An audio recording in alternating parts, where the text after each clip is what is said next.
Bruchim haboim. Welcome everyone. We're about to begin Be'ezras Hashem together on Daf Kuf Gimel Amud Aleph, starting with Daf Kuf Beis Amud Beis, 9 lines from the bottom at the new Mishnah. There's a machlokes between Rabbi Eliezer and the Chachamim in Masechet Shabbos in the 19th parak, whether you can go ahead and perform machshirei mitzvah, that is a malacha on Shabbos. According to Rabbi Eliezer, you can, yes, do machshirei mitzvah, even though it's a malacha on Shabbos, because the same way that the mitzvah itself is doiche Shabbos, so too he learns the machshirei mitzvah is also doiche Shabbos. For example, bris milah is doiche Shabbos, therefore he says, so too when you do machshirei mitzvah, for example, if you need to make and fashion a knife to make the bris milah, and by doing so you'll do malachas deraisa, you can still go ahead and perform those machshirei mitzvah on Shabbos. The Chachamim are cholkim. Our Mishnah, however, says there's a third opinion. There's an opinion that says that you can do machshirei mitzvah, but only if they could not have been performed before Shabbos. Says the Mishnah, Koishrin nima b'mikdosh avaloi b'madina. If a string of the kinor, the violin, one of the instruments that the Bnei Levi, that the Levim would then use to accompany the karbonos, had snapped, then you can go ahead and kosher, you can go ahead and tie that string on Shabbos. Avaloi b'medina, but not in the Medina. In other words, since you're using it in order to then, as a machshirei mitzvah, that could not have been done before Shabbos because here it snapped on Shabbos, therefore it is permissible, but of course not in Medina because that's a regular milocha of kosher. V'im matchila kan v'kan also. However, if it's from the beginning that he wants to then tie the string, since it could have been done before Shabbos, therefore this Tana holds that it's prohibited to do even in the Mikdash. Ask the Gemara Raminu, Nimas kinosh nifsika lo haya koshra ela oinva. We have a brisa that says that if a string of the kinor snaps, you can only make an aniva, you can only make a bow, but you cannot make a kesher. Yet our Mishnah says you can make a kesher shakayim, a mitzvah, an isser deraisa, a malacha deraisa is permitted according to our Mishnah. Answers the Gemara, loikasha, it's not a contradiction. Ha-Rabbanan ha-Rabbi Eliezer. The Mishnah is Rabbi Eliezer and the Bryce is the Rabbanan. The Rabbi Eliezer, the Omar Machshirei Mitzvah, Doichin es HaShabbos Koisha. According to Rabbi Eliezer, that says that Machshirei Mitzvah can be performed, then you can be Doiche Shabbos by making a Kesher. The Rabbanan, the Amre Ein Doichin Oinfa. But according to the Rabbanan, who say you cannot be Doiche using Machshirei Mitzvah, therefore it's not Doiche Shabbos, therefore you can only make an Aniva, which is not a Malacha. Ask the Gemara, Rabbi Eliezer, if indeed you want to suggest that our Mishnah is authored by Rabbi Eliezer, then even lechatchila, even performing a malacha of machshirei mitzvah that could have been done before Shabbos, that would also be permissible. And yet our Mishnah states otherwise. Ella lo kasha, rather, therefore, the Gemara explains the contradiction between the Mishnah and the Brisa as follows. Ha Rabbi Yehuda v'Rabbanan, that our Mishnah, that is according to Rabbi Yehuda, who says, Bein Kishira, Bein Anava, they're both malachas de'araisa, and since Machshirei mitzvah can be doiche Shabbos, therefore he's the author of our Mishnah, whereas the Bryce is authored by the Rabban who say that it's not doiche, and therefore you can only make an aniva, which is not a malacha. Ask the Gemara the same question as I asked before. Rabbi Yehuda aliba deman. According to whom does Rabbi Yehuda follow that he says machshirei mitzvah is doiche Shabbos? We're on top of Kuf Gimel Amud Aleph. Aliba de Rabbi Eliezer ka'omar afilu lechatchila nami. If indeed that he holds the shita of Rabbi Eliezer that machshirei mitzvah is doiche Shabbos, then not only those machshirei mitzvah that can be formed only on Shabbos, but even those that can perform before Shabbos. And yet our Mishnah says that it's bat chala, if it's lechatchila, you cannot go ahead and doiche Shabbos. Answers the Gemara, ha Rabbi Shimon ha Rabbanan. Rather, it is the Rabbi Shimon the Rabbanan. That means that the Mishnah is authored by the Rabban of the following Brisa, And the Brisa is Rabbi Shimon as follows: the Tanya Ben Levi shenifsek lo nima bikinor koshra. Here the Tanakama, the Chachamim say that if a string snaps of the kinor on Shabbos, you go ahead and kosher, do a malacha d'oraisa of machshirei mitzvah. Rabbi Shimon oimer oinvo. Rabbi Shimon argues and he says you can only make a bow. Rabbi Shimon ben Elazar oimer af hi eino mashma'ask esakol elo mishalshil melamato v'korich melamalo or mishalshil melamalo v'korich melamato. The sheet of Rabbi Shimon ben Elazar is it doesn't make a very good sound if you're just going to be kosher the nima. Therefore, he says what you should do is lower the string that's from the peg on the top of the instrument and lower all of that string so it comes down, whereby that will then in place of the broken string. Or if it's from the bottom, you want to then unwind it and then bring it up higher. That will be used as your string instead of then going ahead and being kosher. So it comes out that we're suggesting that this brisa, which has the opinion of the Chachamim, the Tanakama, is the shita of our Mishnah that says that machshirei mitzvah is doiche Shabbos, but only that which could not have been performed before Shabbos, and therefore when the string snaps on Shabbos, this opinion holds that it indeed is doiche Shabbos. Rabbi Shimon, on the other hand, holds like the brisa, and he says that no, that you cannot go ahead and perform machshirei mitzvah on Shabbos if it's going to be a malacha, and therefore you can only make an aniva, which is not a malacha. Says the Gemara, the boys ema. If you want, you can explain the apparent contradiction differently. Hav v'harabbanon, they are both according to the rabbanon of this brisa that we just quoted. So what's the chiluk if indeed we just said that the Rabbanan would explain our Mishnah that machshirei mitzvah is doiche Shabbos? So then how can you say they can also hold like the brisa that says they can only make an aniva?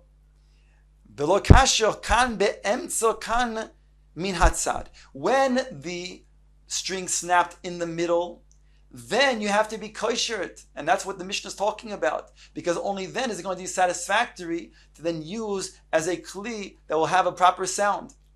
But the Bryce is talking about where it snapped at the end of the instrument. There it's satisfactory to make a bow, and therefore it's not allowed, it's not permitted to then make the kshira. The boys emo, or alternatively, you want to say a third way of explaining the apparent contradiction between our Mishnah that says that you can go ahead and be kosher, and the Bryce says you can only be making an aniva. Ha v'ha be'emtza. They're both talking about be'emtza. It snapped in the middle. If they but snapped in the middle, then how do we explain the apparent contradiction? Mar sovar gazrina. No, mar sovar gazrina. We're going back to saying that the Mishnah is authored by the Chachamim, the Rabbana of this brisa, and they say machshirei mitzvah is doiche Shabbos, again, providing that it was something that could not have been done before Shabbos, and that's the case over here where it snapped on Shabbos. And the brisa that says you can only make an aniva is Rabbi Shimon. Why? Because Rabbi Shimon is saying that since over here we would make a gezerah, we were concerned that maybe if you were to be allowed to make indeed a keshira on the instrument in the middle, you might go ahead and make a kshira on the end when it snapped and it broke on the end, which we said is not permissible because you can make an aniva instead. So therefore he says you can make a gzeira, and over here this is one of the exceptions that even though we normally say that we don't make a gzeira in the mikdash, in shvus ba mikdash, but over here it would be such a severe type of concern that indeed we make a gzeira, and this is according to Rabbi Shimon. The Gemara now brings the next Mishnah. Here we're talking about another malacha, a malacha of goizes on Shabbos. You cannot shear on Shabbos because in the Mishkan they sheared wool, and a tolda of that malacha, of that av malacha, would then be taking any type of skin or nails from a person or from an animal that would also be considered to be this malacha. There's a machlokes, what constitutes then this malacha? According to the shita of Rabbi Eliezer, he says not only when you go ahead and take some skin or your nail with a kli, is that a malacha d'oraisa? But even if you were to take your own nail with your own other finger, or you would bite it off, that would also be an iser d'oraisa. When would it be only an iser d'rabbanan? If you would then take off the nail of somebody else, but if your own nail not, that would be considered to be a shinui. The Chachamim are arguing, they say, no, when you do it with a kli, then it's a melacha deraisa. When you do it without a kli, like your own other fingernail, or with your own teeth, then that's considered to be a shinui, which is only an iser derabanan. Says our Mishnah, Choitchin yabeles b'mikdash avalo b'medina. Here we're talking about when an animal has a wart, which then makes it prohibited to be brought as a korban. You have to take off the wart.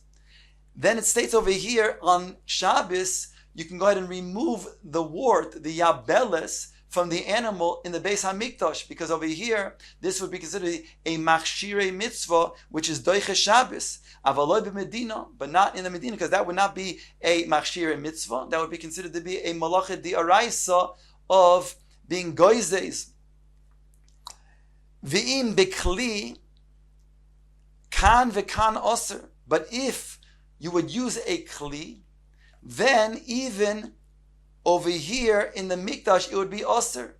So here we're saying that which we said before, that is doiche, that's talking about in the mikdash because it was only an iser d'rabbanan by using one's hand. But presumably, but in the seifa, we're saying over here, if you're going to use a kli, then that's going to be an iser d'oraisa, and therefore that's not going to be doiche. Ask the Gemara from the following brisa regarding Korban Pesach, V'raminhu, herkevoi, when carrying the Korban Pesach between the house and the Beis HaMikdash through the Rishus HaRabim, v'heveisei michutz l'tchum, or bringing it beyond 2,000 amos to the Beis HaMikdash outside of the Tchum, v'chatichas yibaltoi, or cutting off the yabeles, the wart, ein doichin. The Tanna Kama says that you're not allowed to be doiche the Shabbos. Rabbi Eliezer Omer doichin. Rabbi Eliezer argues and says doichin. So here we have a contradiction between our Mishnah and the Brisa. The Stam Mishnah states that you can remove the yabeles. Yet over here in the Brisa it says you cannot. And you can't say that this Stam Mishnah is Rabbi Eliezer, because Rabbi Eliezer holds that you can be doich the Shabbos with machshir mitzvah, and our Mishnah says you can't go ahead and do that with a kli. Answers the Gemara, Rabbi Elazar, Rabbi Yosi ben Chanina. These two Amoraim, Chad Omar Ha v'ha belacha v'lo kasha.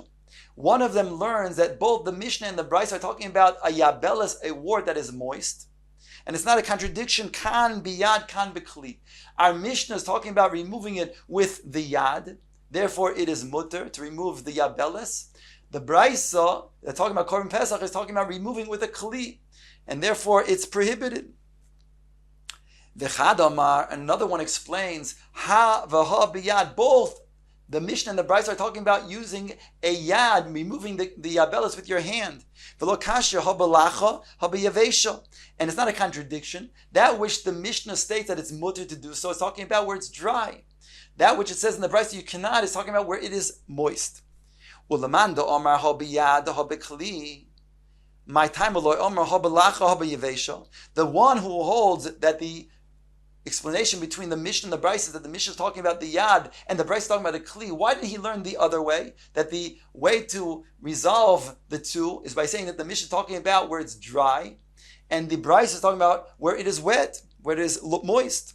Omar Lachik says to you, why? Because Yevesha afilu bekli nami shori. If you would remove a wart if it's dry, then you can even do that with a kli. My time, what's the reason? Ifruche ifrucha, because it's merely then crumbling. And therefore, that wouldn't be a valid way of resolving the contradiction, because our Mishnah states that you cannot remove the yabeles with a kli. My time, that on the one who resolved the contradiction by saying the Mishnah is talking about where it's dry, and the Brisa is talking about where it's moist, why didn't he resolve it like the other Manda Omar and say that the Mishnah is talking about where it was removed with his hand, and the Brisa is talking about where it was removed with a kli? Or Malach, he'll explain, Bikli Hotnan, it states already in our Mishnah, in bekli kan v'kan osir. If you will remove it with a kli, then it will be osir even in the mikdash, and therefore it was be unnecessary to teach the same teaching in the brisa by Korban Pesach. We already know you can't remove the yabelis with a kli. The idach, and the other one, hodik tani hasam mishum dekaboy ifluge Rabbi Eliezer Rabbanim. He wanted to teach this, and he says not superfluous. Why? Because he wanted to explain the machlokes between the Rabbanon and Rabbi Eliezer over here in regards to removing the yabelis. That even though we're talking about a case where it is lacha, it is moist, nonetheless, there's a machlokes whether you can remove it with a kli or not. According to the Tanakama, you can't, because it's not doiche Shabbos, the machshirei mitzvah, and according to Rabbi Eliezer, it is. The idach, and the other one who says that they're both talking about the Mishnah and the Brisa biyad. Dumia de harkevoy veheveisoy michutz l'tchum ketani derabanan, because it's comparing to the other two things. The three things that were mentioned in this Brisa, the other two things are clearly derabanan, because in the case of carrying the animal through the Reshus HaRabim, since it's a chayz noise es atzmoi, therefore it's not going to be a malacha diarais, it's only dirabanan. And also then going beyond the 2,000 amos of tchum is also dirabanan. So therefore the third thing that's mentioned, removing the yabelis, must also be rabbanan. The idach, and the other will say, that which you said, carrying the animal through the Reshus HaRabim, that itself would be a malacha diaraisa, because not like Rabbi Nosson, who holds that noise is atzmoi, and therefore carrying such an animal is derabanan. No, we don't hold that. And the other item, in terms of going beyond 2,000 amos, that is also diaraisa. So therefore, this case of removing the yabelos is also diaraisa. And therefore, removing with a kli is talking about a removal diaraisa, to which the Tanakama, the Rabbanan say you don't say machshir mitzvahs doiche Shabbos. Rabbi Eliezer is cholik. Mosi Rabbi Yosef asks, Rabbi Eliezer kal v'chomer. How can you say that the Mishnah is talking about diaraisa, as you just explained it now? Hare, Rabbi Eliezer goes on to then prove and ask on the Tanakama, umashchita shi mishum malacha doiches haShabbos, elu mishum shavus einon din shedilchu es haShabbos. Rabbi Eliezer says, even according to you, if you say that machshir mitzvah is not doiches Shabbos, but just like if you'll say that shchita of the Korban Pesach is yes doiches Shabbos, so then certainly shavus, those things are derabanan, should be doiches Shabbos. So you see clearly that our brisa is talking about shvusin derabanans. So therefore, it's shver on that man the Omar. Ella Omar Rav Yosef. Therefore, Rav Yosef explains as follows: Ha v'ha biyad. They're talking about the Mishnah as well as the brisa is biyad.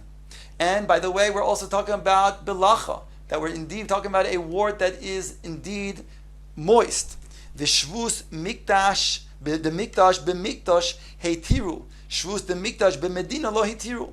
And there's a difference. The shvus that is the mikdash ba-mikdash, like the case in our Mishnah, we're talking about korbanos of a korban tamid, for example, which is a korban that's performed in the mikdash itself. That is doiche.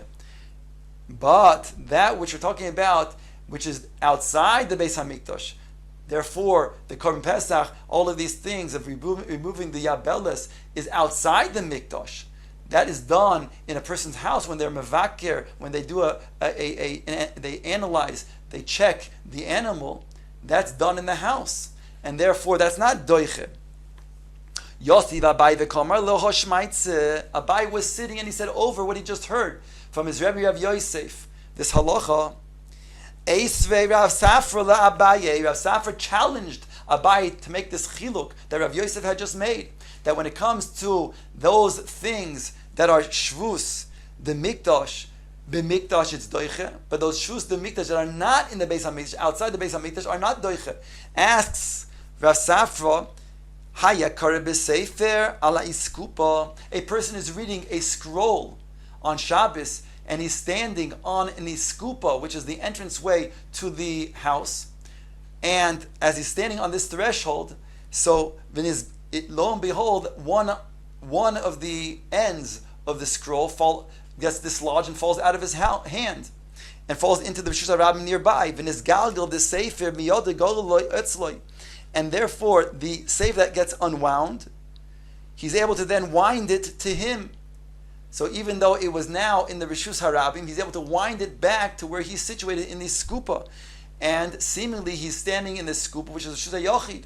So ask the Gemara, V'ho hocha d'shvus de mikdosh b'medina, who v'loy gazrinon dilma nafil v'asi l'suyeh. Nonetheless, even though the Gemara understands that this sefer, it shouldn't be a bizayin to sefer, that's called a shvus de mikdash. So therefore, we should make a gezerah. And over here, we're seeing over here that we don't make a gezerah, even though it's outside of the mikdash.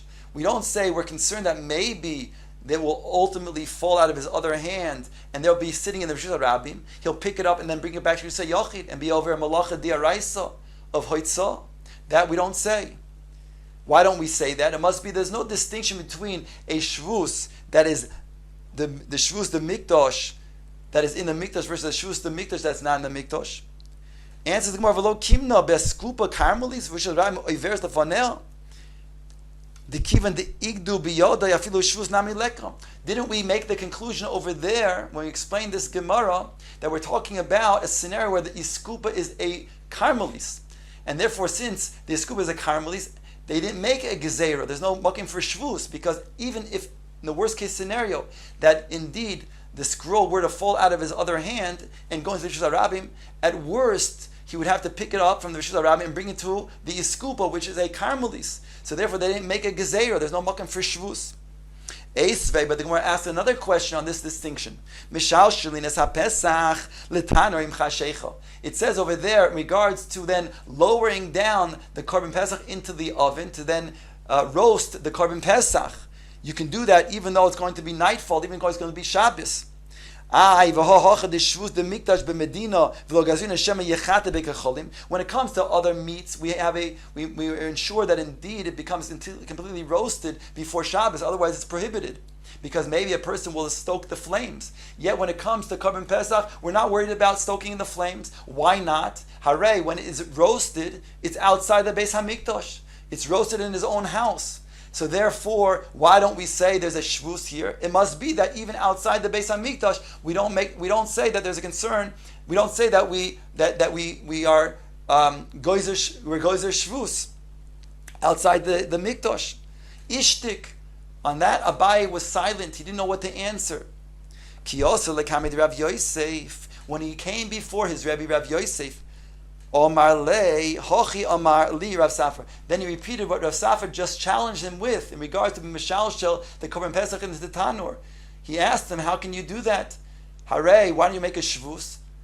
We see that outside the Mikdash. We also say that there's no shvus. On that, Rav Yosef replied to Abaye, Omar lei, my time aloi teshani lei b'nei chabura zuizin hein. Why didn't you answer him that the b'nei chabura, the group that is performing the Korban Pesach, there's zuizin hein, and therefore there's no makam for shvus, because they're considered to be alert and aware of the halachos. That's why we don't make a shvus. But in all other situations, we would make a shvus. V'Abaye, so why not Abaye then say this answer back to Rav Safra? Kayhanim reason heim amrinon. B'nei chabura's reason hein loy amrin. When it comes to Kayhanim who do the avodah, so then they learn, and we can then rely on the Kayhanim to be zrizin. But the hamoin am, everybody who has to bring a korban Pesach, since everybody has to bring the korban Pesach, we don't assume that everybody is learning and going to be zrizin, and therefore we then would be concerned about maybe indeed they would not be careful. So therefore, Abaye did not answer back to Rav Safra that this is different. But Rav Yosef is teaching him that when it comes to the chabura of a Korban Pesach, they are equally zrizin, and therefore there was no makam for shvus in regard to then being tzoyle the Korban Pesach.